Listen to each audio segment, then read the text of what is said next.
Upacara pengibaran bendera HUT ke-80 Republik Indonesia yang dipimpin oleh Gubernur Julius Salvanus di lapangan kantor Gubernur Sulawesi Utara berlangsung hikmat.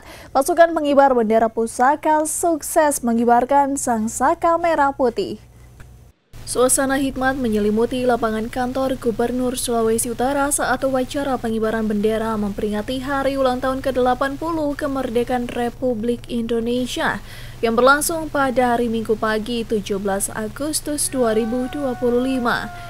Upacara yang dipimpin langsung oleh Gubernur Julius Salvanus menjadi momen sakral yang penuh makna bagi masyarakat Sulawesi Utara.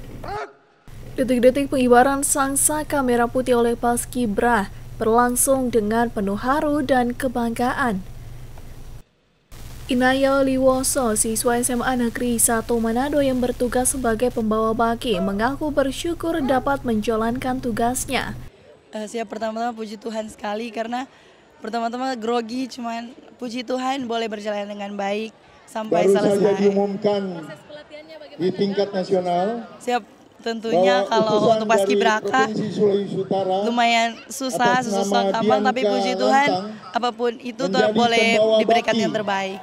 Gubernur Julius Salvanus menyampaikan kebanggaannya atas antusiasme masyarakat dalam memperingati HUT ke-80 RI. Saya memimpin upacara, saya melihat wajah-wajah, sorot mata dan gerakan semua peserta upacara sangat militan, sangat memiliki harapan untuk Sulawesi Utara ke depan lebih maju lagi. Dan saya bangga upacara ini dapat dilaksanakan dengan tertib, lancar, dan aman. Upacara penurunan bendera merah putih kembali digelar dengan hikmat pada sore hari yang dipimpin oleh Gubernur Julius sebagai inspektur upacara. Prosesi ini dihadiri oleh jajaran Forkopimda, TNI Polri, dan masyarakat. Tim Liputan Kawanua TV.